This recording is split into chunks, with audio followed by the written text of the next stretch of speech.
las ciencias básicas en profundidad para adentrarse en la parte clínica. Entonces es aquí cuando tienen que tener las cosas bastante claras y no caer o dejarse seducir por lo hermoso que es la parte clínica. Paso adelante, la necesidad. Adelante. Natalia.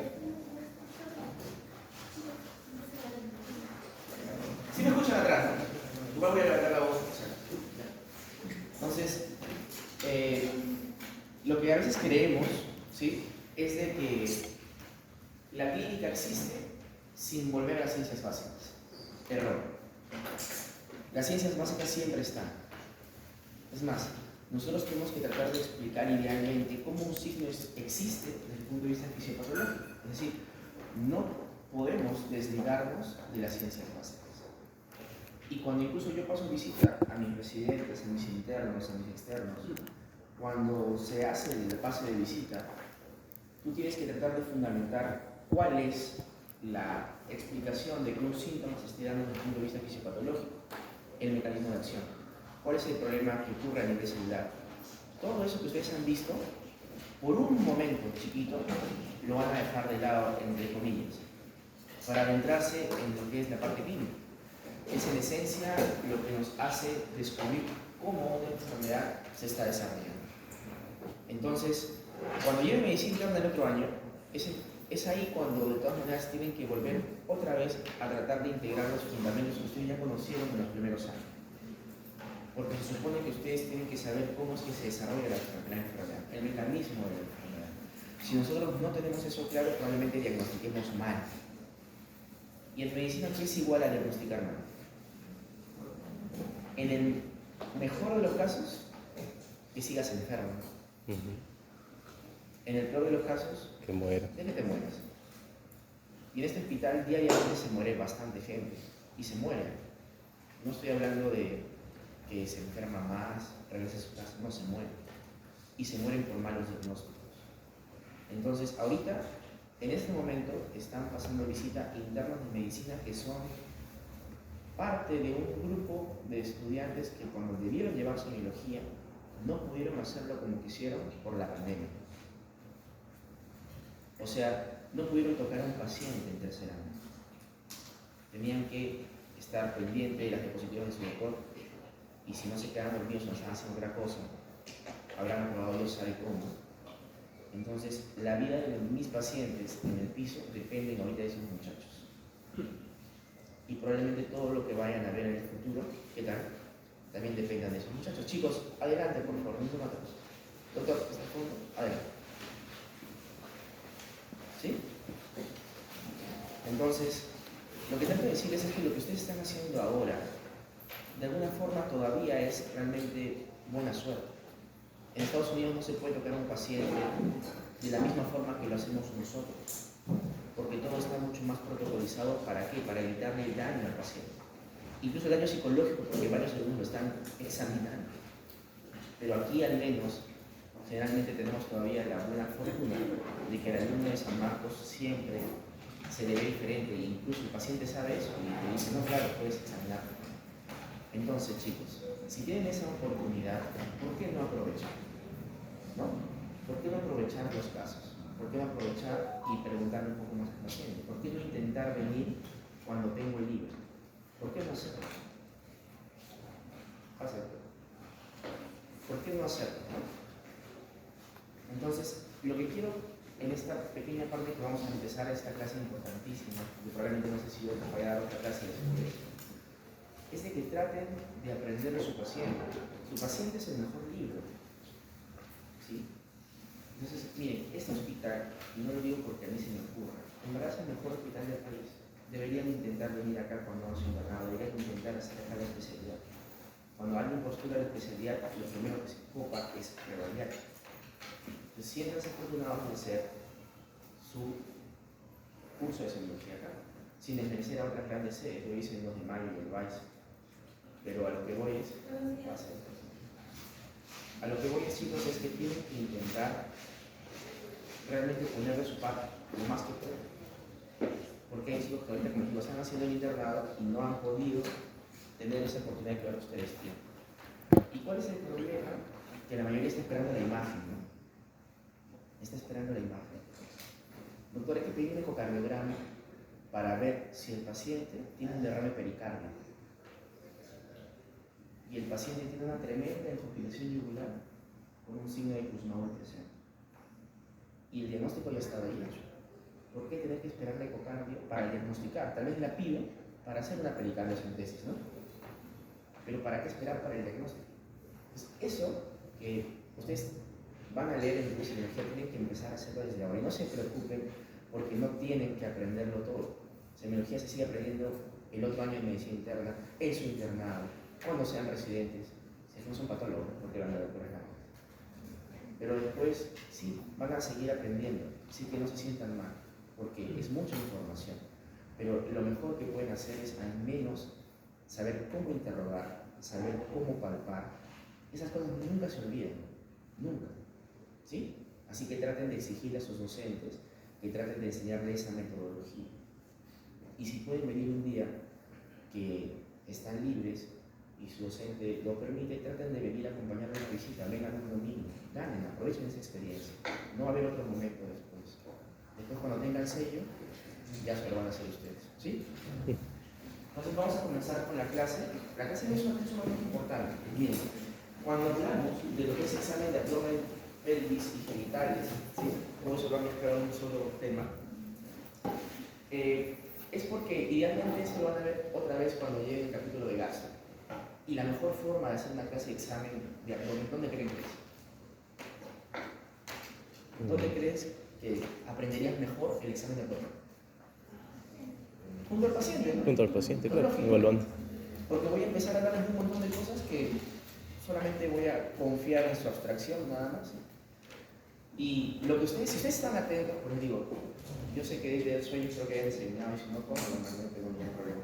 Pero la cosa es que estén atentos porque de lo que yo voy a hablar va a ser importante para ustedes. Lo del examen no se preocupen porque al final de lo que yo voy a hablar va a ser el examen. Así que no hay problema. Pero que estén atentos a lo que vamos a decir ahora. ¿Sí?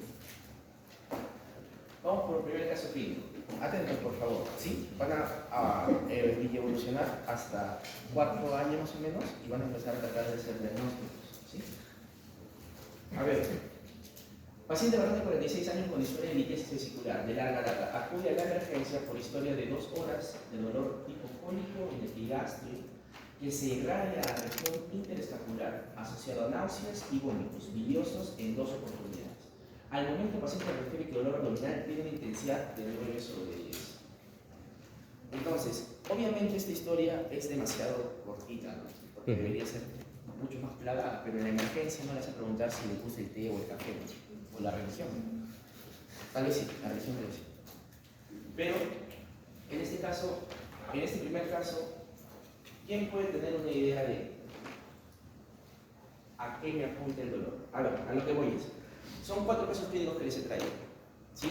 No quiero que sean expertos diagnosticando en este momento, pero lo que sí quiero que tengan una idea, y vamos a usar los casos clínicos para ello, es para que se den cuenta las diferentes formas en las que puede venir un paciente solamente por dolor. Y que el dolor abdominal puede ser por cualquier estructura intraabdominal, de cualquier tipo. La pregunta es, cuando me viene el paciente a la emergencia y recién soy interno y tengo como 20 pacientes para ver, tengo solamente 1 minuto para que mi cerebro me diga, oye, puede ser estas posibilidades diagnósticas, entonces tienen que empezar a entrenarse desde ahora. ¿Qué es lo que me debe llamar la atención de acá? A ver, primeramente, tiene 46 años y litiasis vesicular. El antecedente me está dando por algo, ¿no? Sí. Historia, el tiempo. Cuando yo hable de dolor abdominal, doctor, adelante, por favor, nadie se sienta atrás. Gracias. Es 2 horas de dolor. La pregunta es, si el tiempo es 2 horas, ¿yo cómo puedo decir que es una enfermedad? ¿Aguda o crónica? Aguda. Aguda. El dolor, que es algo que ustedes también van a aprender, siempre tienen que intentar preguntar y agotar todo lo que puedan del dolor. El tipo de dolor, qué intensidad tiene, dónde duele, si se irradia, con qué calma, con qué empeora, en qué momento ocurrió, progresó, fue constante, todo eso tienen que preguntar. Porque la presentación de cada tipo de dolor es totalmente distinta. ¿Sí? Entonces, en este caso, el dolor hipocólico, hay también la localización. ¿Dónde está? En epigastrio.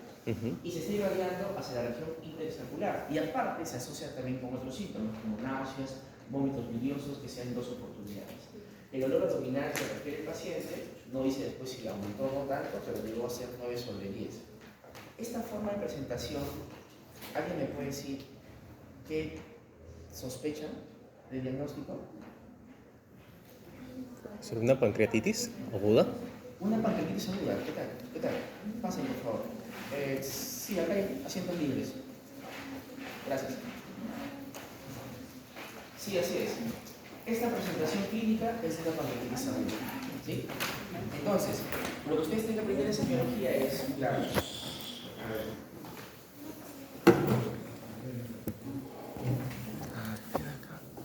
Si yo hago mis planteamientos diagnósticos y yo tengo un paciente que es un paciente problema, yo de repente voy a aprender en semiología a plantear síndromes. Pero a veces puede ser que también lo haga mediante un planteamiento de propiedades. Entonces, en este caso, si yo dijera, es un síndrome doloroso abdominal agudo. ¿Cuántas patologías entran en ese síndrome? Muchas. Mejor digo, abdominal agudo. Pues es como que este tipo de síndrome no me ayuda mucho. Pero, de alguna forma, si yo digo abdomen agudo, sí es importante diferenciar, porque si es un abdomen agudo, no, sí son varias, pero no son todas las patologías de abdomen. Y dentro del abdomen agudo, por ejemplo, lo que yo tengo que sospechar es apendicitis, colonitis aguda, colicistitis, coloidolitiasis, pancreatitis, perfecto. Y dependiendo de cómo sea la sospecha diagnóstica, mejor. Doctores, adelante, por favor. Sí, no hay problema. Sí, me ayuda a hablar. Entonces, en este caso, el paciente tiene un dolor que empieza en el epigaste, ¿sí? Y aquí va a venir una de las cosas que quiero que aprendan. Semiología basada en la evidencia. ¿Qué es lo que dice la semiología basada en la evidencia? Que la idea es que hay que ver qué tan frecuente es un síntoma con relación a una enfermedad. ¿Ustedes han escuchado el dolor en faja? ¿Alguna vez? ¿Ya con qué se asocia? Pancreatitis. Con pancreatitis aguda, ¿no? El pseudos te dice dolor en faja, típico de pancreatitis aguda. Entonces, cuando tú ves el dolor en faja que sí te debe hacer pensar en pancreatitis aguda, la pregunta es, de 100 pacientes con pancreatitis aguda, ¿cuántos se presentan con este tipo de dolor? No sé, 7 de 10. ¿1%? El 1%. Cuando yo leí esto dije, no, ¿qué va a ser? Ya. Será bueno que me consultes antes de hacer eso, ¿no? ¿Quieres prenderlo? Sí, por favor, profesor, no se ve esto. Sí, sí, no hay problema. Porque ahora sí estoy totalmente oscuro. Doctor, ¿podría prenderlo ahora sí? Ahora sí, gracias. Es 1%. 1%. Y cuando yo me dije que no, ¿qué va a hacer? No, sí, en verdad. Desde que, a ver, desde que terminé, por ejemplo, ya internado en 2015, hasta ahora, los pacientes que he visto con pancreatitis, ninguno, o por no decir uno, nada más fue con dolor en faja. Y lo que dice la literatura es exactamente lo que es, lo que realmente es. Entonces, ¿de qué me sirve a mí esperar ver una pancreatitis solamente esperando el dolor en faja? El 99% restante, ¿cómo se presenta? Como un dolor en el epigaste que se irradia hacia la región interescapular. Es como esto.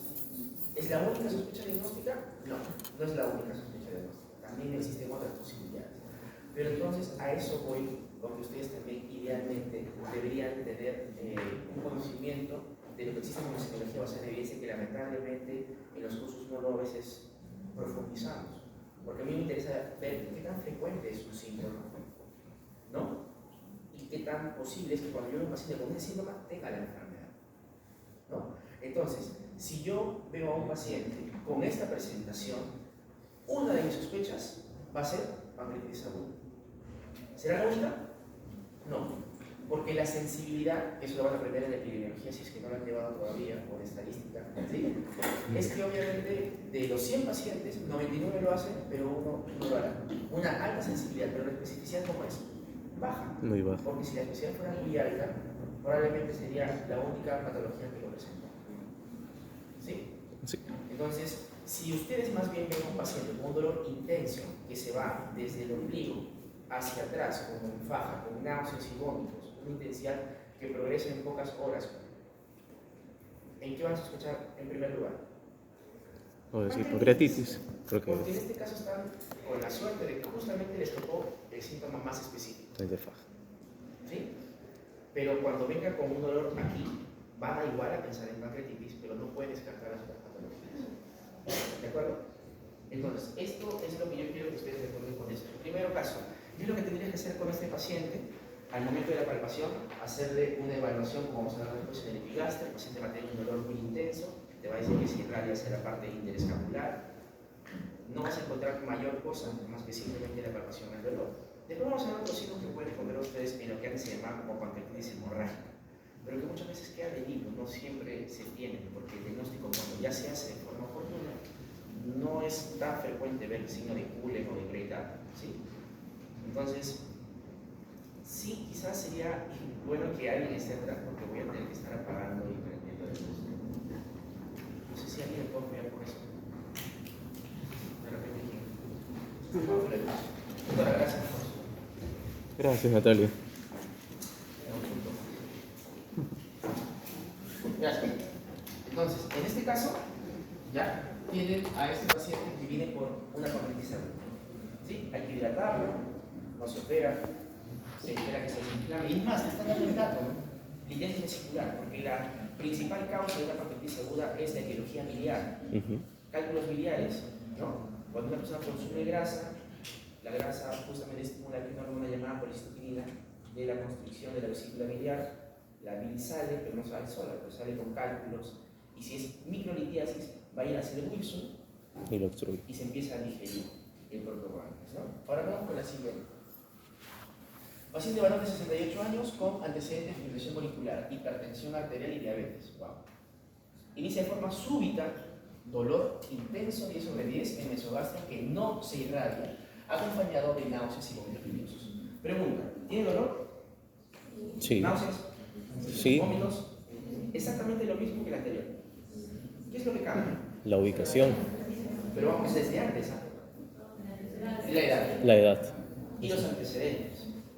¿No? 68 años y tiene las dos enfermedades quizás más frecuentemente asociadas a patologías que son prácticamente de alta mortalidad crónica, ¿no? Hipertensión y diabetes y fibrilación molecular, ¿no? Entonces, si inicia de forma súbita, es diferente que inicie con 4/10 y que en 5 horas se vuelva 10/10. Este señor ha debutado con un dolor, así como que en un momento alguno de ustedes se levante y se empiezan a retorcer de la nada. Eso sería súbito. Y de la nada es 10/10. ¿Tendrá la misma historia natural que la pancreatitis? No. No, no tiene. Pero también hay náuseas y también hay vómitos.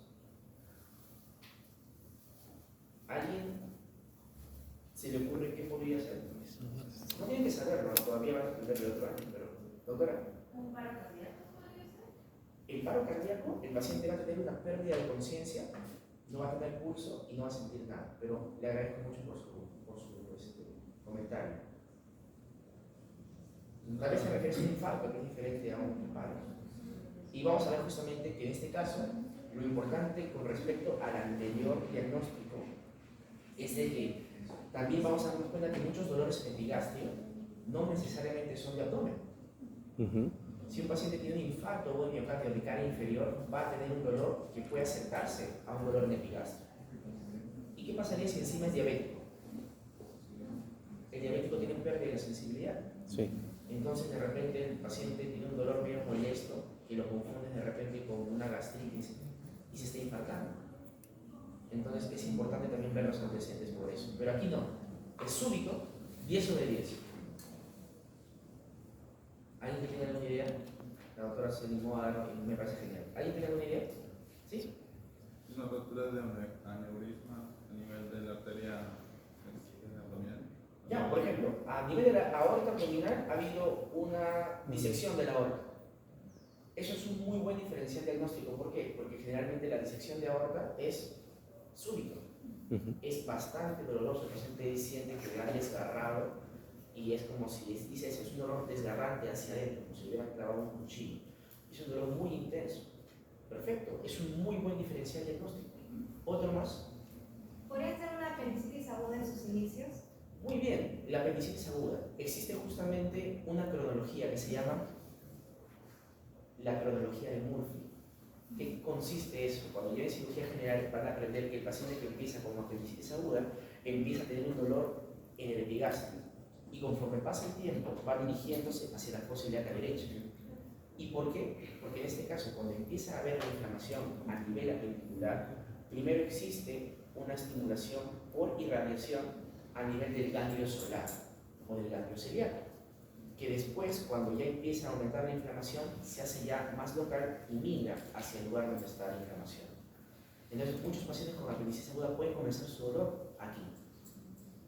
Pero lo único que no va con la apendicitis aguda es que es un progreso, es progresivo, la inflamación aumenta poco a poco. El dolor hubiera aumentado progresivamente y hubiera empezado de leve hasta severo en horas. Este paciente ha tenido 10 sobre 10. ¿Se entiende? Pero está excelente la participación. ¿Sí, doctor? Pero podría ser un infarto en alguna de las malas arterias mesentéricas. Perfecto. Un infarto mesentérico es un muy buen diferencial diagnóstico. Es decir, ¿qué entienden ustedes por un infarto? Un tejido que no está recibiendo oxígeno debido a que hay un bloqueo de la arteria, ¿no? Y en ese caso, si fuera así, Sí, doctor, y también estaba de acuerdo con la idea de David, porque como tiene fibrilación auricular, es probable que esté haciendo trombos también, ¿no? Y esa puede ser, no sé, se me ocurre una causa por la cual se está obstruyendo la arteria. ese es el diagnóstico. Muy bien. Ese es el diagnóstico. El paciente es un paciente fibrilador. Y cuando vino porque presentó un dolor agudo, súbito. ¿Qué pasó con el paciente fibrilador? Forma trombos en la aurícula izquierda. Y por un efecto cardioembólico envió un trombo desde la aurícula izquierda hacia la arteria mesentérica. Terminó obstruyendo una de las ramas de la arteria mesentérica y causó un infarto mesentérico causando necrosis. Si quisiéramos ahondar un poco más en la historia del paciente, en la historia natural, hasta poder buscar una imagen, probablemente habrá dicho, doctor, incluso mi papá estaba haciendo algún tipo de posición con sangre. Entonces, doctora, ahora sí necesito su ayuda, por favor. Entonces, lo que también quiero que ustedes entiendan, porque como yo eso van a ver en gastroenterología, pero igual aprovecho porque clase de abdomen, es de que cuando un paciente tiene, por ejemplo, dolor abdominal, ya que estamos hablando de esto, una de las cosas que también mi cerebro tiene que empezar a pensar es cuál es la etiología. ¿Qué tiene el paciente? Entonces, si tú te vas a dar cuenta de la etiología, y tú te pones a pensar qué tipo de enfermedades te causan un dolor tan brusco como para iniciar 10 sobre 10, una de las posibilidades que tienes que tener en tu cabeza es que la patología es vascular, porque los eventos vasculares son súbitos y sobre todo, arterial. ¿Sí? Entonces, si un paciente viene con su papá, su mamá, con esta historia, no deberían pensar en apendicitis si la historia está bien hecha y si el paciente o el familiar es muy informado. No, doctor, de verdad estamos comiendo de la nada, o sea, 10 sobre 10, intenso el dolor y no para el señor, sudando frío, con tendencia de hipotensión, presión arterial baja, frecuencia cardíaca más de 100, 10 sobre 10. En mis sospechas tengo que pensar que es vascular. ¿Se entiende? Sí. Y mira, si hubiera sido un paciente de repente de 30 años, no fibrilador, ni diabético, ni hipertenso, tal vez en ese momento no hubiera pensado en un cardioembolismo, pero la disección de aorta abdominal hubiera sido quizás el mejor diagnóstico para este paciente. Entonces, ¿importan los antecedentes? Sí. Esto es un caso de emergencia, que no van a entrevistar a un paciente en ese momento de emergencia, no necesitan una hospitalización, pero tienen que conocerlos. Tengo pacientes que también están hospitalizados en un piso y de un momento a otro tienen un cuadro de emergencia. Entonces, la emergencia puede ser en cualquier momento. ¿Sí?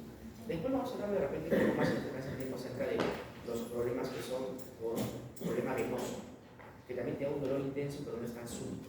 ¿Sí? Ya está. Otra etiología, si no fuera vascular, ya te das cuenta que existen otras más, ¿no? Por ejemplo, la que vimos al inicio. ¿Saben por qué un dolor cólico es cólico? Siempre se dice que el dolor cólico es cuando hay una obstrucción de víscera hueca. Eso es lo que normalmente se dice. obstrucción del uréter te va a dar un cólico renal. ¿Por qué? Porque el uréter es una visceral. Si tienes, por ejemplo, un cuadro como el de una obstrucción del coledo, también va a dar un dolor tipo cólico, porque el coledo es una visera hueca, es un conducto. ¿Sí? En este caso, ¿qué creen que te está dando el dolor de la pancreatitis? El Wilson se obstruye Claro. y te va a dar un dolor así. Ujú. Entonces, de aquí vas a tener, por ejemplo, dentro de la cirugía así como hay vascular, puedes poner aquí inflamatorio por la obstrucción. Doctora, ahora se puede. A ver qué dicen de este caso. Paciente mujer de 32 años sin antecedentes de importancia acude a la emergencia con dolor abdominal tipo cólico difuso, el cual inició hace una semana con leve intensidad y que aparecía de forma intermitente. ¿Qué quiere decir que aparecía de forma intermitente? Va y viene. Va y viene, va y viene. Duele, después calma. Después Duele, pasa. después calma. Mira, una semana. Con los días, la intensidad fue progresando, progresando fue progresiva, es un lapso de recontra brutus, hasta hacerse 9 de 10, motivo por el que ingresa a emergencia. O sea, en una semana ha progresado hasta hacerse casi 9 de 10. Y ha sido de forma intermitente. Y eso es lo que ya la lleva a la emergencia. Porque de repente no le hacía caso cuando era intermitente y era poquito. Pero cuando ya empezó a aumentar el dolor, ya la llevó a emergencia. Y aparte tiene síntomas adicionales, que como muy buen estudiante de semiología le empezaste a preguntar, ¿hay algo más que tenga usted? Ah, sí, tengo sensación de que se me entumecen los brazos, o sea, siento como que estuvieran adormecidos mis brazos, mis piernas, y he estado sintiendo debilidad, tanto en los brazos como en las piernas. Ah, y mi orina ha estado como que cambiando de color, medio naranja, medio rojo. No refería ni ardor, ni tampoco dolor a la adicción. O sea, no era como una infección ni nada. No tiene que saber esto, pero ¿alguien por ahí ha leído algo? ¿De qué podría ser? O sea, esto no es para que usted me diga qué es, sinceramente, sino para, si lo saben, lo compartimos todo. Lo que quiero que se den cuenta es la naturaleza con la que vive un paciente con dolor y las diferentes posibilidades que puede tener un paciente cuando llega por dolor. Este caso es un caso real, ¿sí? Que no le he contado porque decía que son como 2 hojas. Es una paciente, Cintia Rojas, que nosotros tuvimos aquí hospitalizada, que estuvo en el hospital desde diciembre, pero llegamos nosotros más o menos en febrero. Esta paciente tiene un diagnóstico que se llama porfiria intermitente aguda. Y cuando ustedes, por ejemplo, revisen sobre porfiria, es que la porfiria es una enfermedad en la que existe una mutación y hay una enzima que tiene que ver con la síntesis del grupo M. ¿Dónde está el grupo M? El grupo rojo, ¿no? Sí. Y justamente existe una deficiencia enzimática de una enzima que va a formar porfobilinógeno, o mejor dicho, las porfirinas, ¿no? Y justamente esta enzima que se llama la porfobilinógeno de aminasa es la que está mutada. Y como no actúa, entonces, ¿qué creen que empieza a ocurrir? Se empieza a acumular porfobilinógeno. Y cuando el porfobilinógeno se empieza a acumular, ¿dónde se empieza a acumular? En los nervios periféricos. Por eso el entumecimiento. Por eso la sensación de entumecimiento en brazos y piernas. Y así como también se acumula en los nervios periféricos de extremidades, también se empieza a acumular en los nervios que se encuentran intraabdominales. Por eso el dolor. Y eso explica el dolor intraabdominal. Le hacen todo el examen físico que ustedes van a aprender acá, ningún dolor a la palpación, es indiferente si le palpas o no le palpas, a la percusión ninguna palpación de ninguna masa, le toman después una ecografía, no encuentran absolutamente nada, nadie sabe qué tenía. Pero habían datos que te habían sugerido, oye, si es una enfermedad metabólica, ¿no? Entonces, lo que también llama la atención es que justamente con la luz, este tipo de metabolito empieza a degradarse y le hace color oscuro a la orina. Entonces, normalmente uno puede notar esto en un paciente con porfiria. Dosas porfobilinógeno en orina y ya está el diagnóstico. Y esta paciente también incluso tuvimos que mandar su muestra a Estados Unidos para un diagnóstico genético que también ya tiene, ¿no? Entonces, en este caso, Doctora, por favor, otra vez.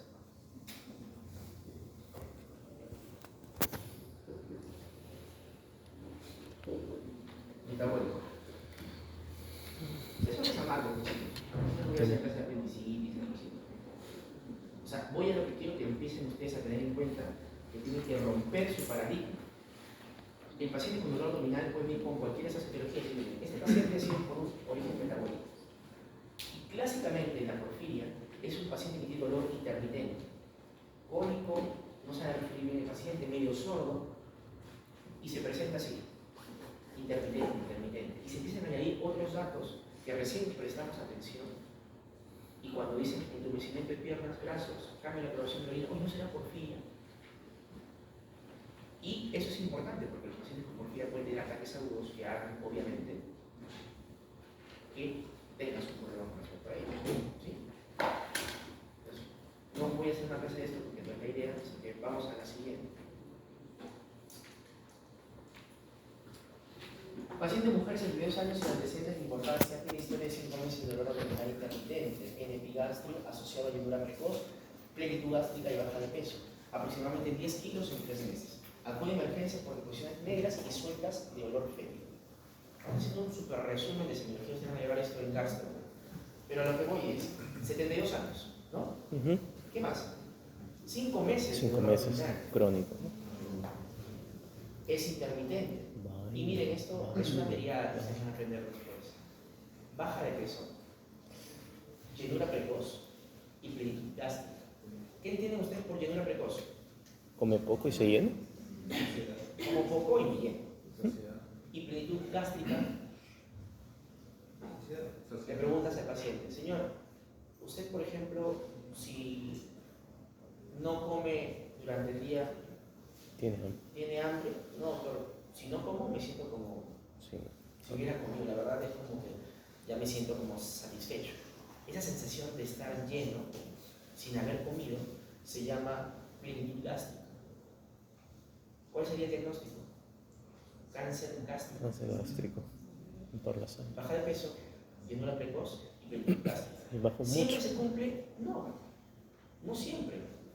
Porque puede ser que el paciente haya bajado de peso porque tiene un cáncer de próstata y tiene plenitud gástrica y llenura precoz porque tiene dispepsia, porque tiene gastritis por helicobacter. Entonces, algo que es muy seductor en la semiología es que nos encanta juntar los síntomas y tratar de decir, hilo, y está bien. Eso sería un diferencial. Pero si no hago bien la historia clínica, entonces puedo que solamente me quede con un diagnóstico. Entonces, algo para tu libro también, o si no nos vemos después. No te quedes solamente con esa teoría. Recuerda, cuando tienes un paciente frente a ti con un problema diagnóstico, al menos tienen que intentar tener 3 diagnósticos diferenciales, jerárquicamente. Mi primera posibilidad, mi segunda y mi tercera. Y de eso se trata, ¿sí? Entonces, de alguna forma, ¿qué es lo que tiene este paciente? Tiene un cáncer gástrico. El hecho que tenga deposiciones negras es porque ha presentado algo que ustedes van a conocerlo como melena, que son prácticamente deposiciones negras como la brea, como el café cargado, un odor bastante fétido, que implica que esa úlcera o ese tumor ha estado sangrando, se ha digerido con el jugo gástrico y ha aparecido como melena después. Sangre digestiva. Entonces, este dato también te da pues, mucho más soporte a tu sospecha diagnóstica. No vas a pensar que gastritis necesariamente si ha bajado 10 kilos de peso. Mucho. ¿No? A menos que tendrías que sospechar. ¿Qué tenemos que hacer con ese paciente? Endoscopía. Entonces, ahí va, doctora. Otra vez.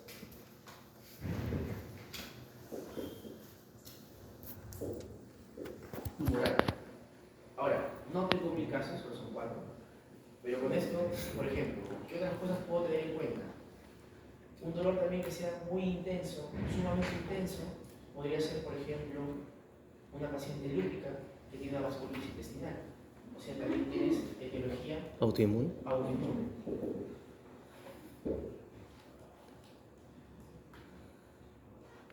De repente, por ahí, te das cuenta que es un paciente que ha tenido un accidente de tránsito y viene con un dolor abdominal muy intenso. Y es un dolor tipo traumático por desgarro. Entonces, esto que estoy diciendo es prácticamente lo que se cumple para todas las patologías. Existen diferentes causas de una enfermedad y puedo abordarlas de diferentes formas. Si lo abordo con la etiología, será degenerativo, será vascular, será autoinmune, será metabólico. Entonces, con eso lo que quiero es que ustedes cuando vean a un paciente que vamos a aprender cómo hacerlo, tengo que seguir una secuencia de pasos para descartar organicidad de las patologías más frecuentes. Pero si yo no hago una buena historia clínica y no asocio los antecedentes del paciente, se me van a ir diagnósticos. Si es un paciente que tiene, por ejemplo, una disección de aorta abdominal, ese paciente se va a morir si tú no lo diagnosticas rápido. Si estás en ese salud y no haces un buen diagnóstico y no lo refieres en tiempo, Se va a morir. ese paciente se va a morir. Entonces, eso tienes que aprenderlo acá. Porque el escudo que tiene ahí pesa. Entonces, cuando ustedes tengan que ver a un paciente frente a ustedes, cada información es importante, absolutamente cada información. Síntomas asociados, cómo comenzó el dolor, con qué cambia el dolor. Y ver, observar, cómo mides al paciente. Si tu paciente está histérico y ven un dolor intenso en ese momento, una coloreocolitesis creo que es mucho más probable que otro cuadro como una gastroenteritis. Entonces, eso es lo que quiero, que observen. Y vamos ahora a la parte que nos corresponde. Gracias. Ahora sí creo que era la pregunta. Entonces, hemos visto cuatro pacientes de diferentes edades, de diferentes antecedentes que han venido con síntomas muy parecidos. Creo que la mayoría ha tenido dolor abdominal. Sin embargo, en todos ellos la presentación era diferente, la cronología era diferente. Es diferente una enfermedad que va y viene a una enfermedad continua, a una enfermedad que empieza súbitamente 10 sobre 10. Entonces, eso van a ir aprendiendo ustedes con el tiempo, ¿sí? Los síntomas gastrointestinales son importantes. Yo no voy a palpar a un paciente, hacer una palpación, un examen de abdomen, sin primero saber qué historia tiene, lógicamente, ¿no? Como les vuelvo a repetir, esto van a ver en casa, pero vamos a hacer una pequeña psicodología. Pérdida de peso o anorexia.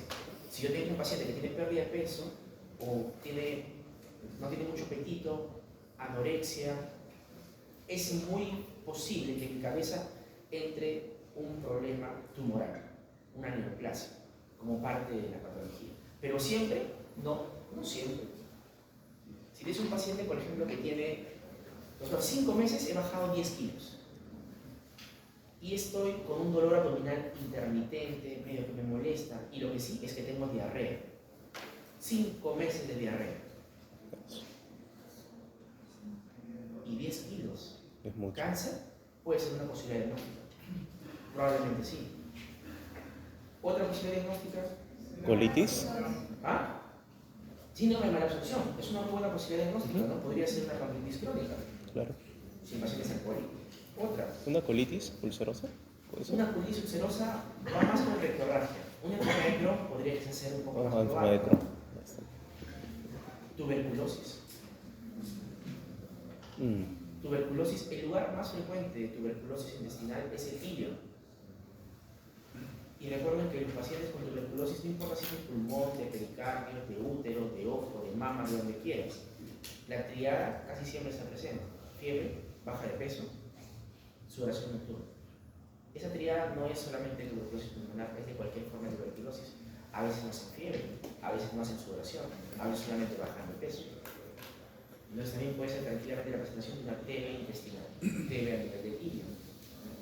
Entonces es importante tener en cuenta siempre las patologías que pueden ayudar a acompañarse de estas cosas, ¿no? La gastrointestinal superior, claro que sí, serostomía, boca seca, ¿no? Es algo que se puede presentar también en pacientes que pueden estar, por ejemplo, teniendo un proceso infeccioso también. Dolor abdominal agudo con serostomía. Doctor, si fuera algo más complejo con serostomía, ¿qué podría ser?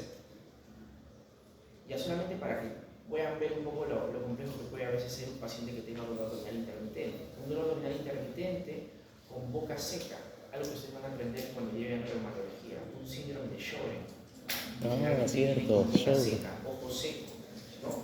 Y a veces vienen con un dolor abdominal intermitente y puede ser un Sjögren, ¿no? Halitosis, mal aliento por infección gingival dental o faríngea.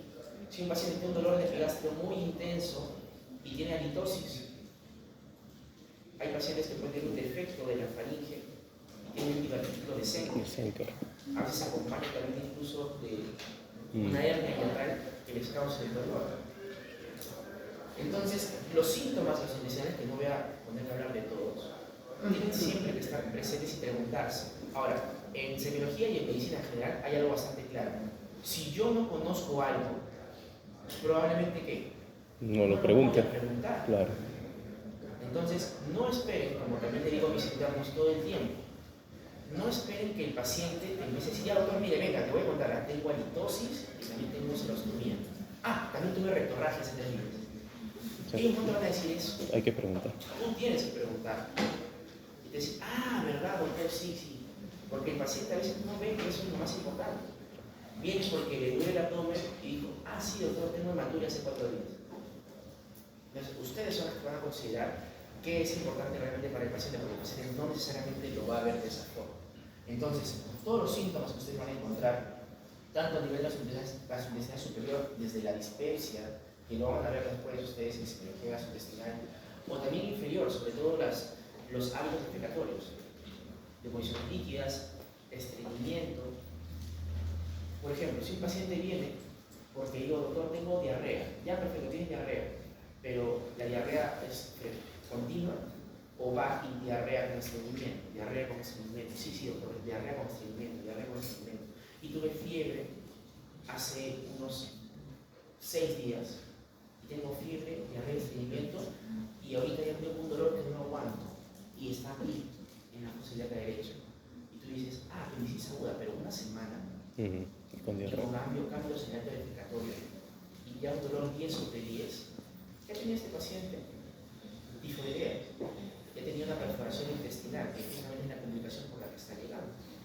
Y la tifoidea típicamente te da diarrea estreñimiento. Entonces, les repito, los pacientes que pueden venir con dolor abdominal pueden venir con un montón de cosas. ¿Sí?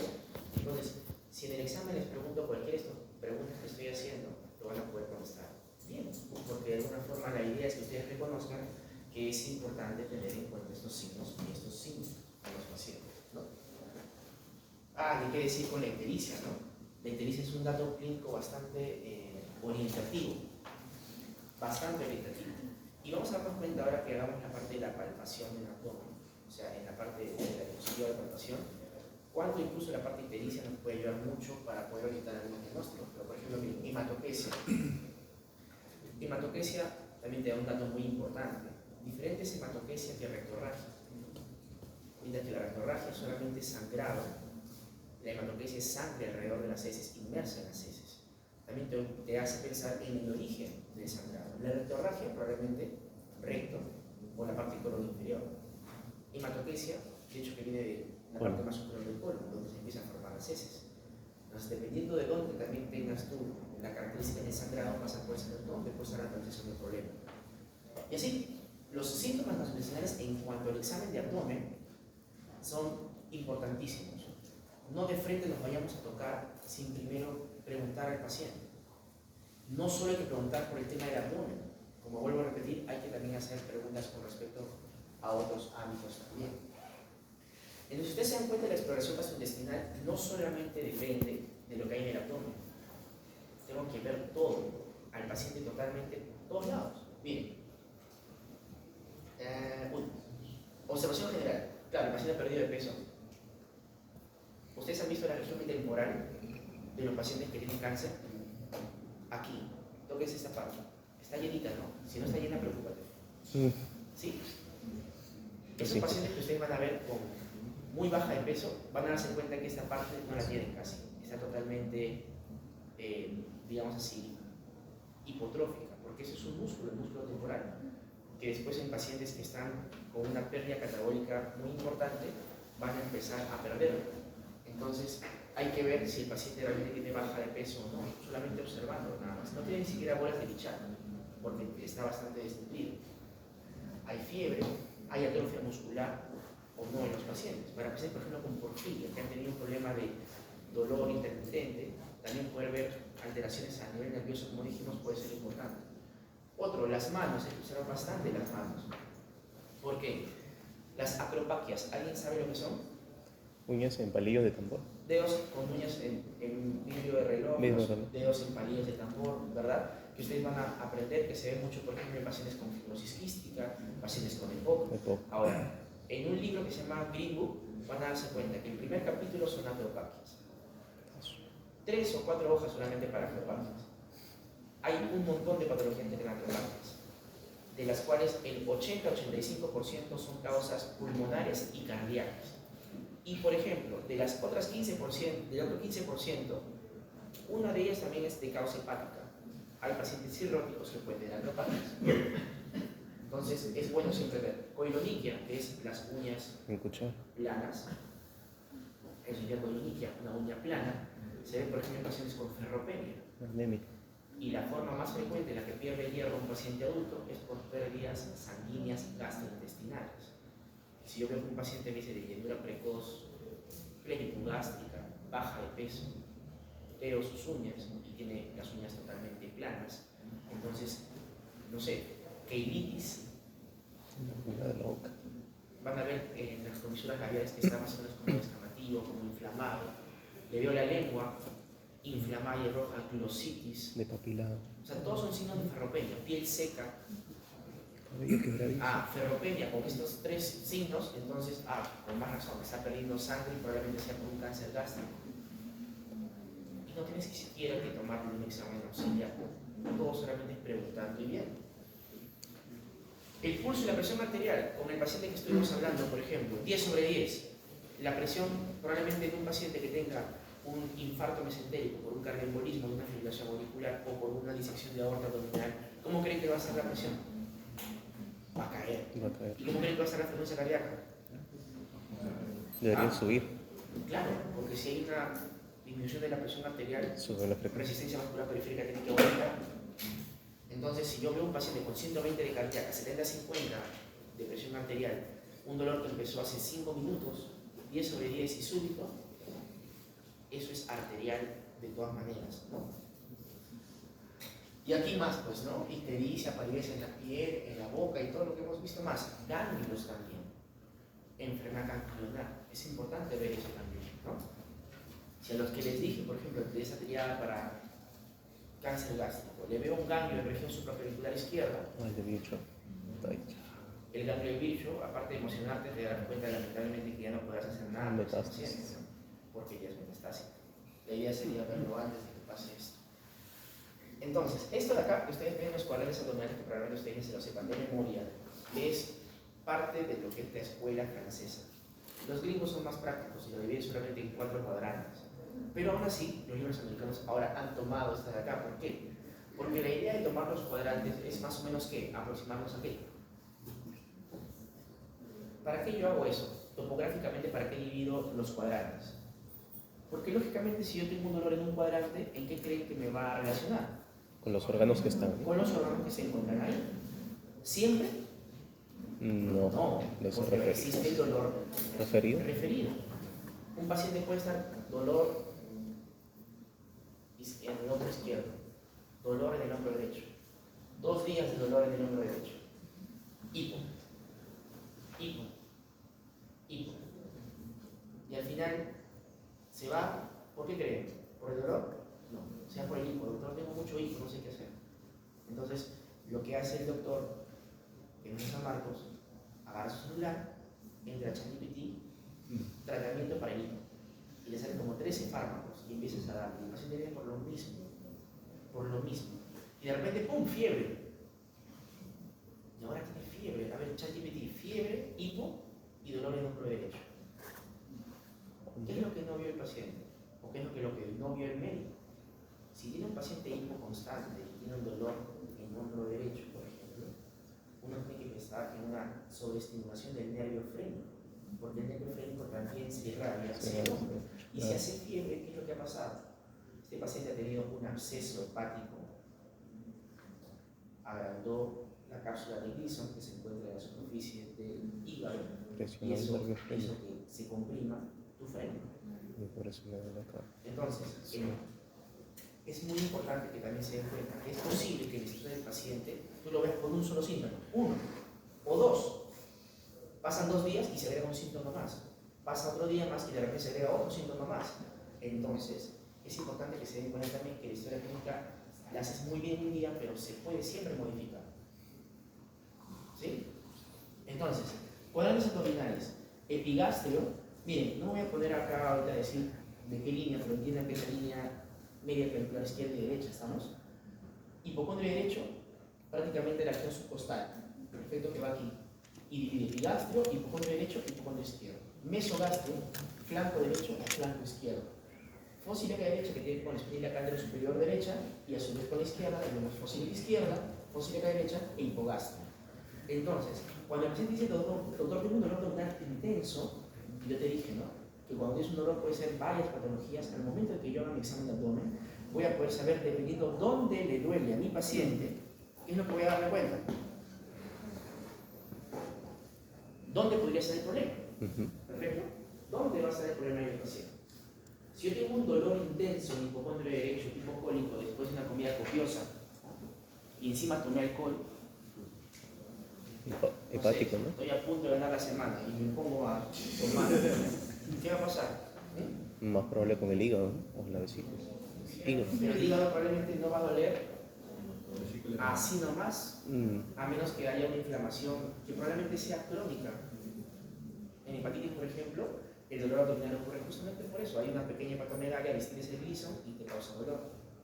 Pero así súbito, ahí también existe, por ejemplo, La vesícula. la vesícula biliar, que se inflamó. Por lo que te dije, ¿no? Comida Mucho. copiosa, Ah, ya, con claro. insulina y todo lo demás. ¿Qué ha pasado? Es una colecistizada. Entonces, la idea es que ustedes sepan que obviamente dependiendo de dónde encuentres tú la palpación del dolor, y por ejemplo, es un paciente con colicitis aguda, vamos a hacer una maniobra que se llama la maniobra de Murphy, Murphy positivo.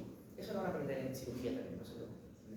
Pero a lo que voy es que existen también maniobras que yo voy a hacer cuando yo haga mi examen físico y en la cual yo voy a poder saber qué patología tiene mi paciente, pero tengo que saber dónde voy a palpar, ¿no? Si yo encuentro una masa en hipogastrio, por ejemplo, no creo que esté pensando que probablemente es un cáncer de hígado, No, estoy muy lejos. ¿no? Probablemente esté pensando será vejiga, será colon. Entonces, la idea es que nosotros sepamos los cuadrantes porque en base a eso es la parte topográfica que nos interesa. Acá justamente ustedes van a darse cuenta de este gráfico o este diagrama o este esquema en la que prácticamente nosotros podemos diferenciar diferentes tipos de localización de los órganos para los diferentes tipos de dolor. Hipocondrio derecho, pensar por ejemplo mucho en vesícula biliar, vías biliares, infarto de corazón derecho. También, típicamente, el paciente que está con un dolor aquí, medio sordo, diabético, hipertenso, antecedente de evento cerebrovascular, así como puedo de repente tener una ecografía o una palpación muy negativo, le duele, no está ictérico, pero tengo que también sospechar en que puede ser un infarto de base derecha. ¿Sí? Epigastrio, dijimos, ¿no? Infarto del canal inferior. No todos los dolores abdominales son necesariamente de órganos abdominales. Típicamente, también la enfermedad ulcerotécnica. Una úlcera gástrica también va a generar un dolor en epigastrio o en mesogastrio. Pero típicamente cuando haces la palpación, como vamos a ver después, profunda en epigastrio, el dolor va a tener el paciente va a tener un dolor muy intenso. También es un signo para poder pensar que es un problema, por ejemplo, a nivel gástrico. Entonces, en epigastrio pueden debutar dolores como una úlcera gástrica, pancreatitis aguda, ¿no? El inicio, muy bien como la doctora mencionó, el inicio de dolor de un paciente con apendicitis aguda. Porque recuerden que a ese nivel se encuentra el ganglio celíaco, más o menos entre el epigastrio y el mesogástrico. Y a ese nivel va a empezar el dolor de un paciente con apendicitis aguda. Este dato es importantísimo. Mira, lo que les estoy dando son pepas, chicos. Ya no, si se olvidan ya no me porque hasta viene de negar. Hipocondrio izquierdo. El gran olvidado hipocondrio izquierdo. Pobrecito. Y el hipocondrio izquierdo, semiológicamente, es tan rico que por eso digo que por favor no se olvide del hipocondrio izquierdo. ¿Por qué? Porque cuando yo hablo del hipocondrio izquierdo, específicamente hipocondrio, no estoy hablando ni de flanco ni de fosil de agua. Hipocondrio. ¿Qué hay en el hipocondrio izquierdo? Vaso. Muy bien, el vaso. Y a la gente que dice, no, el vaso para qué me servirá. Y el vaso te da mucha información importante, aparte de que te destruye los glóbulos rojos cada 120 días, ¿no? Realmente tiene un papel muy importante desde el punto de vista clínico. Vamos a darnos cuenta después que van a saber cómo crece un vaso, qué dirección toma cuando hay esplenomegalia. Eso preguntaron en el enano, ¿pueden creerlo? ¿Cómo crece el vaso? Así, la pregunta del enano. Entonces van a aprender con respecto al vaso cómo crece, pero aparte de eso también van a saber qué pasaría si yo les digo que tiene un paciente con un dolor 10/10, hipertenso, diabético, 75 años, con fibrilación auricular, y es un dolor 10/10 intenso en hipocondrio izquierdo. Diagnóstico: Infarto de arteria esplénica. infarto esplénico. Muy bien. ¿Difícil? No. No. Suele que ser. ¿Y qué hace el interno buscando una ecografía? Tienes aquí una angiotomografía con contraste. Ese paciente tiene que entrar a sala, va a perder el vaso. Entonces, el hipocondrio izquierdo es importantísimo. Ahora, ahí les va otro plus que no les había dicho antes, pero que se los digo. Así como es el vascular arterial, también tenemos el venoso. Entonces, los pacientes que vienen con un dolor, escúchenme, no 10/10 de inicio, pero tal vez relativamente intenso, 8, 9/10, que va evolucionando de repente en horas o hasta de repente en más de un día, que empieza sordo y luego empieza a aumentar. Dice, oye, puede ser esto una inflamación de repente del páncreas también, sí, tranquilamente, si es el epigástrico. Pero otro de los diagnósticos que ustedes tienen que ver en su cabecita son las trombosis venosas, ¿sí? Y dentro del abdomen también hay venas importantes: la porta, la esplénica. Entonces, ¿qué tengo que acordarme yo cuando voy a hacer este tipo de clases de cirugía? ¿Qué es lo que tendría que acordarme solamente viendo la parte vascular? Recordar la anatomía. ¿Quién entrena la porta? ¿Dónde está? Yo tengo, por ejemplo, una paciente, la señora sabe que está en la cama 75A, no, 74A, diagnóstico de trombosis de la vena porta. Entonces, cuando tienes una paciente con trombosis de la vena porta, y sí, hay un paciente que está con trombosis de la vena porta, por ejemplo, una de las cosas que tengo que buscar es trombosis en venas que no son las típicas venas que se trombosan, como la de los miembros inferiores. Lo primero que tengo que descartar son enfermedades cancerosas, o sea que sean como un paraneoplásico se le llama, para un cáncer oculto, o pensar en enfermedades hematológicas más complejas. ¿Estamos? Entonces, en este caso un paciente con trombosis de la vena porta, ojo, de la vena porta, ¿qué me van a referir? Un dolor intermitente, pero en poco tiempo empieza a aumentar con náuseas y vómitos que tranquilamente puede confundir con pancreatitis. También hay que pensar en esas posibilidades. Si no encuentras hallazgo, no. Y si fuera del hipocondrio izquierdo, pero no es tan súbito 10/10, sino medio sordo y va aumentando, trombosis de la vena esplénica. ¿Ya? El hipocondrio izquierdo guarda al vaso, y no se olviden, casi siempre es el vaso, ¿sí? Pero no siempre, porque también puede ser que en algunos pacientes tengas la parte justo del ángulo esplénico del colon, también tengas por ahí algún tipo de inflamación, algunos divertículos que pueden salir, pero es mucho más raro, pero en la medicina créanme que todo es posible. Entonces, este territorio es para que ustedes puedan ver lo que estamos hablando acá. En mesogastro típicamente también las úlceras gástricas, el dolor también de hepatitis aguda también está a nivel, no solo de epigastrio, también algunos que lo presentan a nivel de mesogastrio. Flanco derecho, eso también da información muy rica. Si el paciente tiene un dolor en flanco derecho, doctor, tiene un dolor aquí, intenso, intenso, ya, se irradia, ahorita se está yendo aquí. De acá se ha ido acá. Y le voy a decir que también estoy sintiendo en los testículos, como si me doliera ahí también. ¿Qué ha pasado?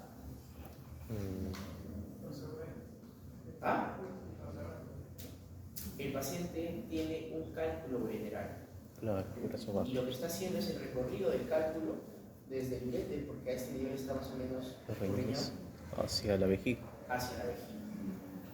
Algunos van a sentir aquí y se van a ir hacia adelante. Otros simplemente empiezan desde acá. Entonces, los flancos también son típicos de uretes. sobre todo dolores tipo cólico, muy intensos, muy intensos. Es uno de los dolores más intensos que van a ver, un paciente retorciéndose de dolor a pesar que le han puesto esta morfina. Una sospecha muy alta es de que sea un cólico biliar. ¿Sí? Ureterapia. Fósil acá derecha. Apéndice. Apéndice. No. ¿Pero solo apéndice? Ovario, muy bien, Ovario. anexos, ¿no?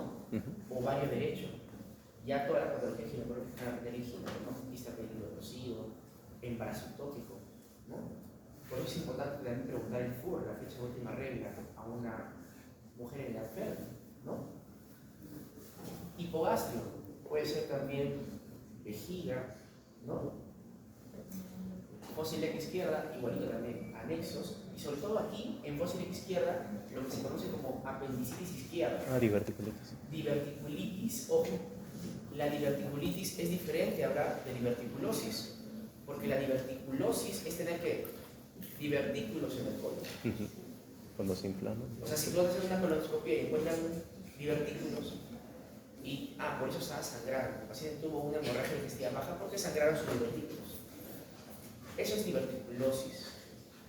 Pero si se inflama un divertículo, eso es diverticulitis. Y es típicamente la clásica presentación de, a veces, fiebre, un dolor en fósil X izquierda, también cambios del hábito defecatorio, diarrea, estreñimiento y un dolor muy intenso aquí. Tengo que pensar en Diverticulitis. diverticulitis aguda, ¿no? Entonces, si ustedes se dan cuenta de esto, lo que podemos encontrar a nivel topográfico y otras cosas más que realmente también no vamos a discutir ahora, pero masas también cuando yo voy a hacer alguna palpación, ¿no? Tengo una paciente que está en la cama 75B, que por ejemplo, ella vino por una molestia, un dolor que pensó que era una dispepsia y a la palpación se podía palpar una masa en la región de mesogastro y hipogastro. Y cuando vemos la tomografía, era una tremenda masa que depende de ovario. Y es una paciente que aparte también de tener una masa en el ovario, se encontró una lesión sugerente de adenocarcinoma en el estómago cuando se hizo una endoscopía. Entonces, ¿que tiene dos tumores al mismo tiempo? No. El de ovario saltó al estómago. Es un tumor de Kruger, ¿no? Lo que tiene la paciente. Entonces, en este caso, nuestra paciente al final fue eso, una masa que estaba aquí, que también se palpaba acá y acá. Por eso es que parte también de lo que tú puedes hacer al momento de palpar es tratar de identificar, oye, puede que sea una neoplasia. Si palpas una masa en el hipocondrio derecho, podrá ser que hígado, ¿qué más? Vesícula, Vesícula colangiocarcinoma. Ahí está, es así, es así. Y no es igual hacerlo con los pacientes, pero acá no estoy ni idea. Y esto para que lo revisen después, porque las diapositivas se entregan con ustedes, es que lo que hemos visto acá en dolor abdominal tiene un montón de cosas. Por eso, cuando ustedes hagan sus técnicas, por favor, traten de ver sitio, comienzo, carácter, radiación, cronología, todo. Y traten de ver las diferencias que ocurren al menos entre los más frecuentes, ¿no? De los dolores abdominales. Entonces, vamos a hablar con la exploración física, que creo que es la idea del día de hoy. La secuencia de exploración aquí es lo que ustedes van a ver después en todo lo demás, ¿no? Pero aquí cambia un poquito, porque aquí vas a hacer la inspección y la auscultación primero. ¿Por qué? Porque a veces tú te importa auscultar los ruidos hidroaéreos y cuando ya lo palpas y después auscultas puede ser que eso modifique un poco. La verdad es que no lo modifica casi nada, pero vamos a seguir el orden de los libros, ¿ya? Inspección, auscultación, palpación y percusión. Inspeccionar el abdomen siempre, siempre. ¿Por qué? Porque si pasa, por ejemplo, que ven este abdomen, miren la cicatriz umbilical, está casi hacia afuera. Sí. Y si, acá no se ve mucho, pero si tienes un poco de imaginación, por acá hay un poco de circulación colateral. No, sí, sí, un poquito. Es un paciente Cirrótico. con hipertensión portal, muy bien, Ujú. cirrosis hepática y tiene ascitis, ¿no? Y a veces el paciente no sabe eso, viene, y no viene por eso, viene porque le pica el cuerpo. Y le pica el cuerpo porque generalmente también tiene uremia y eso le hace que le pique el cuerpo, porque también tiene una carga electrónica. Entonces, ascitis, ¿no? Todo lo que es distensión abdominal. Hay que ver cicatrices. También me da información de si el paciente, por ejemplo, se ha operado previamente, ¿no? Entonces, Ahora, por ejemplo, cicatrices que ustedes van a aprender y siempre están mirando, laparoscópica, por ejemplo, apendicular, las tres cicatrices, por ejemplo, de una coletana, o sea, de una laparoscopía, de una colicectomía laparoscópica, ¿no? Ver si también tiene arañas vasculares en pacientes con cirrosis hepática. Por ejemplo, Sí, no, es una mala foto, ¿no? Pero aquí al menos se puede ver mejor esa de acá. Signo de Cullen.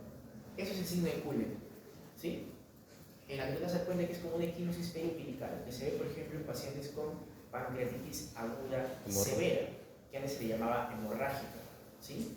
Ahora, ustedes van a ver varios pacientes que tengan, por ejemplo, alguna equimosis cerca, ahí en sus pisos. No se asusten, mira, tengo un montón de pacientes con hemorragitis. Los pacientes que a veces están en el piso, se les coloca enoxaparina. Y la enoxaparina se les coloca también periumbilical. Entonces, cuando le colocan enoxaparina a un paciente, se va a ver como una pequeña equimosis. Pero en este caso, la equimosis todavía tiene que ser periumbilical para que tú puedas pensar en el síntoma. Y obviamente tiene que estar relacionado con un dolor tipo cólico que tú sospeches que es por pancreatitis, ¿no? Y acá no se ve tan bien, pero esta es una equimosis que se encuentra en los flancos, que se ve mucho en donde, en pancreatitis aguda severa. Se le llama el signo de Grey-Turner, ¿no? Pregunta de examen. Si yo veo el signo de Grey-Turner es porque lo relaciono, por ejemplo, con una pancreatitis aguda severa. ¿Y dónde se ve? En flancos. Y el Cullen, periumbilical. Entonces, hay un montón de cosas que se pueden ver en el abdomen, pruebas vasculares, de repente algún tipo de cicatriz, como les digo, de una operación previa, de repente algún defecto, de repente alguna protrusión. En medicina todo lo que es protrusión es lo que se va hacia adelante. De repente tiene hernias que se pueden visualizar también, ¿sí? Y en la parte de la inspección, como es todo lo que ustedes van a verlo ahí, y es generalmente también las cicatrices que ustedes pueden encontrar en sus pacientes, que van a estar relacionadas probablemente a las cirugías que han tenido. Doctor, ¿eso voy a ver en cirugía? Y lo vas a ver en cirugía. Pero de todas maneras es bueno que ustedes traten de ver en un paciente que tiene una cicatriz, preguntarle de qué lo han operado. Y si el paciente ha llegado inconsciente, yo al menos veo de qué pudo haber sido operado, ¿no? Entonces, podemos ver en la inspección cicatrices, pero también, por ejemplo, podemos ver muchos pacientes con drenes. Los alumnos que han rodado conmigo, por ejemplo, han podido ver que hemos tenido una paciente que tenía un colangiocarcinoma, un tumor de Klatskin, y que tenía unos drenajes, ¿no? Que era un drenaje biliar externo, que en este caso se le colocaba el dren con la intención de que la bilis pueda drenar ahí, ya que no iba a poder drenar porque había un tumor que estaba obstruyendo el paso de la bilis. Entonces pueden ver drenes, pueden ver que estomas quirúrgicos, pacientes tienen una bolsa de colostomía. ¿Qué significará eso? Un paciente que le han quitado parte del colon, porque de repente tiene un cáncer de colon, y han abocado uno de los extremos del colon hacia la piel y por ahí defeca, por su bolsillo. Espera unos meses para que lo vuelvan otra vez a juntar y ya no esté con la bolsa, ¿sí? Entonces, doctor, eso te voy a ver en cirugía, sí, pero no esperes esa cirugía. Lee los estómagos que vas a ver, las cicatrices que vas a ver también. Esta parte sí es importante, palpación. ¿Qué es lo que me interesa a mí saber de la palpación? Justamente lo que yo voy a palpar acá, al momento de palpar, yo puedo tener dos técnicas de palpación. La primera es una palpación superficial. Y cuando voy a hacer la palpación superficial, la palpación se hace en sentido... ¿En qué sentido será? ¿En el horario o en el anterior? Primero, siempre que evalúo al paciente, tengo que estar al lado derecho. O mucho, nosotros tenemos que estar al lado derecho del paciente. Siempre. Después, cuando yo voy a hacer la palpación, voy a empezar de acá y voy a hacer este recorrido. O sea, en sentido contrario a la manecilla del reloj, o sea, en sentido antihorario. Y primero voy a hacer una palpación solamente con mi mano dominante, si soy diestro, ¿no? Solamente una palpación superficial.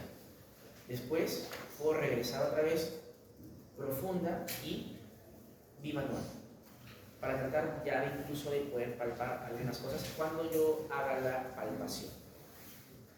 ¿Qué pasa si yo, por ejemplo, veo una masa en epigastro? Acá veo como una especie de masa, puede ser un cáncer de estómago. Pregunta de examen.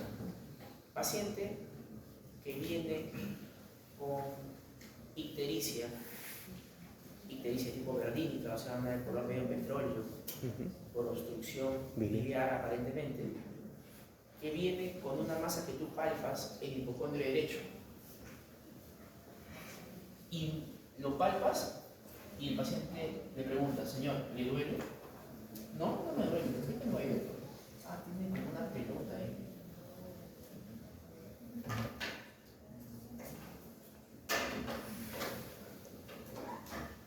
¿Qué será eso?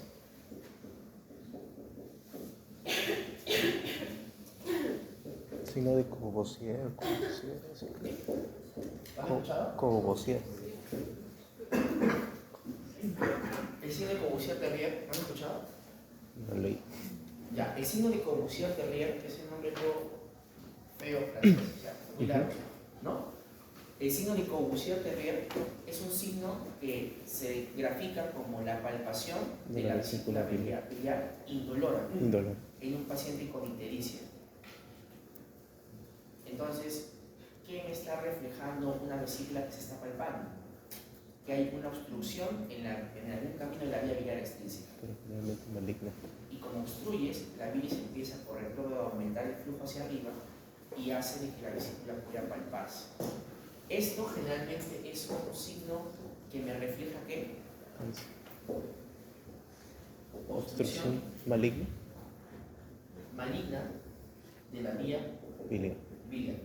Generalmente asociada a cáncer de Y páncreas. casi siempre, se le llamaba antes patognomónico, pero no es patognomónico solamente el cáncer de cabeza de páncreas, pero se asocia mucho con cáncer De páncreas. de cabeza de páncreas.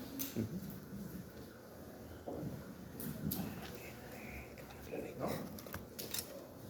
Entonces, esto de aquí era típico. Si veo un paciente ictérico y no le duele, me tiene que preocupar un poquito. Porque el paciente tiene ictericia, pero primero tuvo dolor. Empecé con dolor intenso. Y después empecé a notar amarillo. Diagnóstico.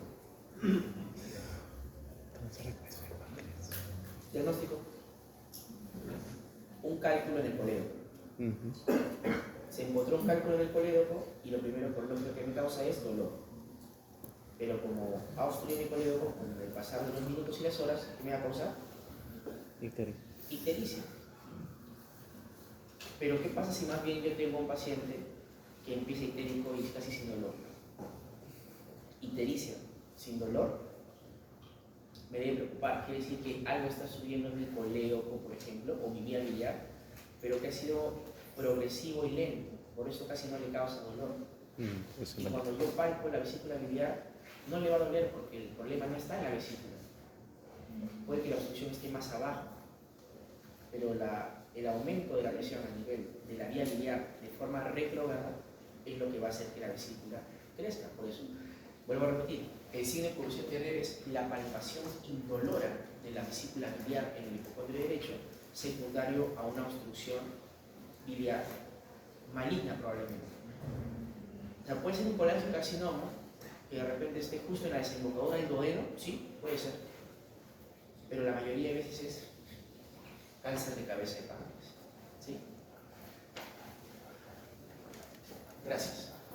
Entonces, si ustedes se dan cuenta, yo puedo hacer una palpación, por ejemplo, a este nivel de una masa, como el que les dije, ¿no? Y realmente también tratar de hacer la evaluación del spam hepático. Porque probablemente ustedes han visto que debajo del reborde costal a veces no puedes palpar un poco el hígado. Pero si ya pasas más de 3, 4, 5 centímetros y el hígado lo palpas casi por la fosa ilíaca derecha, ¿qué diagnóstico vas a tener ahí? Hepatomegalia. Porque lo que tú vas a tener al menos es un aumento ¿cómo se llama? Del tamaño del hígado que se palpa a nivel del reborde costal. Perfecto. Entonces, es muy importante que nosotros veamos que en esta parte es el tipo de palpación con respecto al spam hepático es importante. A eso se conoce como el spam hepático. ¿Sí? También yo puedo ver en el tema de la palpación en el epigastrio, por ejemplo, algo que no les dije, pero bueno, los aneurismas aórticos también se pueden llegar a palpar como pequeñas masas. Y lo más importante es que también vamos a ver después, porque he pasado de frente a la palpación, porque la parte de la auscultación no tiene sentido hablar mucho si no estoy en la práctica. Pero por favor, cuando ustedes ausculten, hago un paréntesis, en la parte de la auscultación, más o menos, tienen que quedarse al menos escuchando un minuto. Acostúmbrense a escucharlo así, porque algunos ruidos tiroideos no aparecen en los primeros 5 segundos. Y y te va a dar la impresión errónea de que el paciente está obstruido. Y no es que esté obstruido, sino que no lo escuchaste el tiempo que debiste. Entonces tienes que escucharlo así, ¿sí? Pero aparte de eso es porque puedes escuchar soplos incluso. Así como escuchas un soplo en mitral, en aórtica, puedes escuchar un soplo abdominal. ¿Y eso qué te podría estar diciendo? Estenosis de aorta abdominal. De que prácticamente hay algún tipo de obstrucción a nivel de la aorta y que en algún momento puede disecarse, ¿no? La distensión también puedes palparla, hay que ver. La distensión que generalmente es generalizada, hay que ver si hay líquido o no. Ustedes van a ver, por ejemplo, en los pacientes cirróticos que hay mucho para palpar, sobre todo lo que se conoce el signo de la, hay mucho el signo de la oleada, Se mueve. ¿no? Que de alguna forma cuando ustedes tienen un paciente con ascitis, Sí, se mueve. ¿no? Líquido de plaza.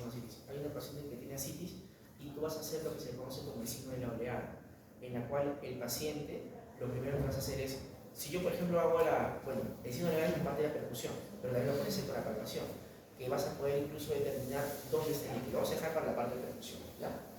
Masas como la que le dije a mi paciente, dependiendo de la localización topográfica, te puedes decir, oye, puede ser que haya un crecimiento de tal órgano, ¿no?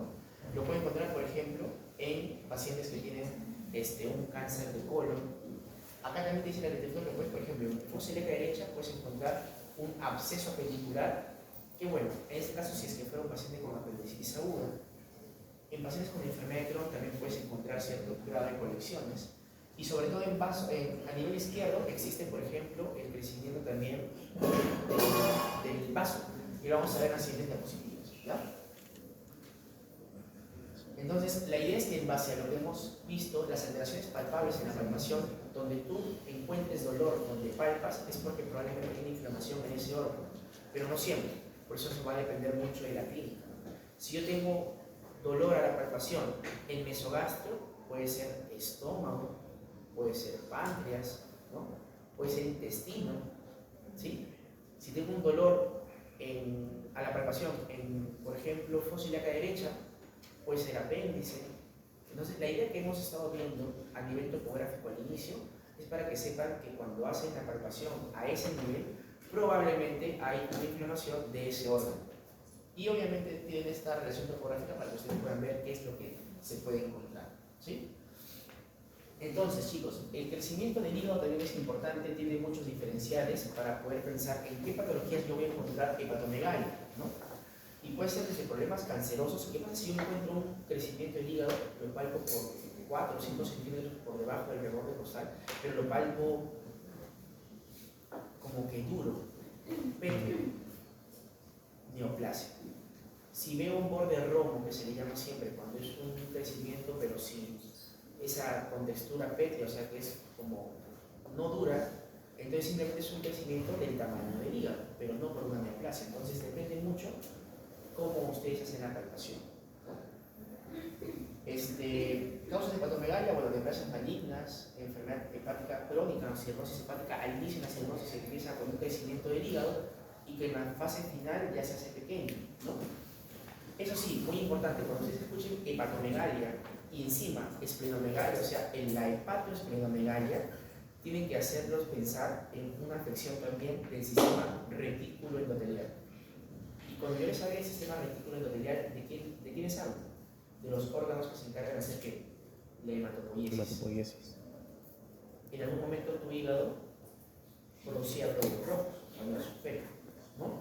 Entonces, si yo tengo hepatoesplenomegalia, debo sospechar, aparte de las enfermedades infecciosas, en neoplasias hematológicas, linfomas, leucemias, sobre todo linfomas. Hay mucha hepatoesplenomegalia. Entonces, cuando ustedes encuentren que el hígado está grande, y el vaso también está grande, entonces con más razón tienen que pensar dentro de sus diferenciales que hay probablemente una neoplasia hematológica. Obviamente depende de la historia clínica, ¿no? Entonces, cuando miren, en este caso el paciente puede estar en el cúbito dorsal y tú le vas a decir al paciente que inspire un poco y vas a tratar de introducir tus manos por debajo de la región subcostal. Cuando termine de inspirar, ya esté en la expiración, vas a tratar de enganchar el borde del hígado y ahí vas a tratar de identificar dónde está ¿no? ¿Dónde está en este caso el tema del reborde costal? ¿Dónde queda el límite del tamaño del hígado? Perfecto. Entonces, miren, el hígado crece así, hacia abajo. Perfecto. Identifican primero el reborde costal y tratan de palpar, y el crecimiento va a ser así. Miren. En un hígado que está normal, casi no va a estar, va a estar en el reborde costal. Y cuando es un leve, también va a llegar ahí. Pero miren, conforme va creciendo, va yéndose hacia abajo, cada vez lo vas a palpar por el flanco, y en casos escandalosos puede ir incluso hasta la fosa iliaca. En el caso del vaso, eso fue una pregunta en ámbito accidental. ¿El vaso cómo crece? Crece hacia abajo y hacia la derecha. Es como si se dirigiera hacia dónde? Hacia el apéndice, ¿no? Entonces, normalmente los pacientes que tienen esplenomegalia, ¿sí?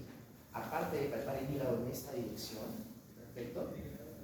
También, al igual que la hepatomegalia, me puede hablar de síndromes o neoplasias hematológicas. Por eso, si ustedes tienen acá trastornos hematológicos, linfoma, leucemias, y no solamente eso, también enfermedades, por ejemplo,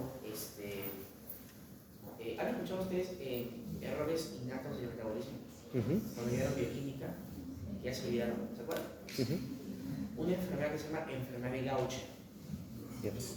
Ya, cuando yo fui residente en tercer año, tuvimos un paciente con Gaucher en el piso. Y era un paciente que tenía una esplenomegalia masiva.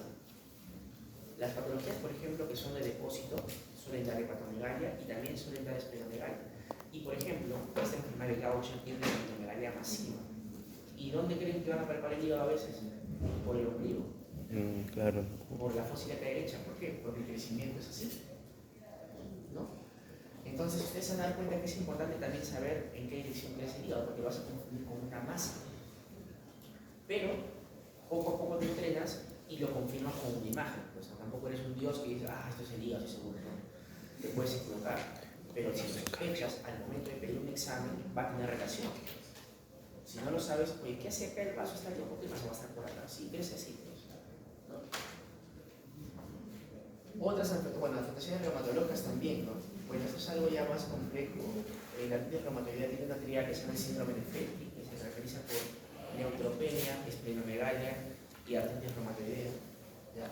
Pero miren, enfermedades autoinmunes también pueden venir con vaso grande, o ya casos más raros, ¿no? Amiloidosis, sarcoidosis. Pero en este hospital siempre se ven casos raros, así que si vas a ver un paciente acá, al menos trata de revisarlo, ¿ya?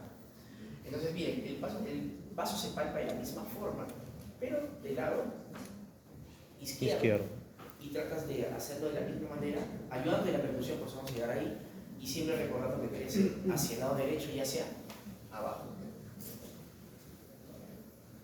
Esto te lo voy a compartir también, Cristian, ¿ya? Este es un libro que es del Llama, que justamente habla de lo que yo les estaba diciendo a ustedes, semiología basada en la evidencia. ¿Qué tan posible es que tú encuentres en cuanto a sensibilidad y especificidad un síntoma o un signo en relación a una patología, ¿no? Entonces, en este caso, por ejemplo, miren, este es el vaso, y el vaso va a crecer en esta dirección, ¿ven? Y cuando tú apuestas al paciente en el cúbito lateral derecho, vas a darte cuenta que se va a poder visualizar bien el crecimiento también a este nivel. Entonces también lo puedes echar al paciente así para poder ver mejor el crecimiento, sobre todo porque muchos pacientes con esplenomegalia masiva suelen tener baja de peso por el tipo de enfermedad que tienen, y es también más factible examinarlo de esa manera. Entonces puedes encontrar el crecimiento del vaso a ese nivel, y viene justamente algo que también van a ver ustedes en la percusión, que es el famoso espacio de Traube. ¿Han escuchado el espacio de Traube? Ya, el espacio de Traube es lo que tú vas a encontrar prácticamente en los últimos espacios intercostales del lado izquierdo. Entonces, si en ese momento tú percutes acá, va a estar sonoro, no lo vas a encontrar mate. Lo normal es que no esté mate. Si lo auscultas mate, me avisas para tomarte una eco. Si es que está sonoro, que es lo normal, es porque no está el vaso ocupado ese espacio. Pero si el espacio de Traube tú vas a percutirlo y lo encuentras positivo, acá está el espacio de Traube, ¿no? Entre el reborde costal izquierdo y los espacios intercostales, entonces, ¿qué va a pasar? Tranqui, tranqui.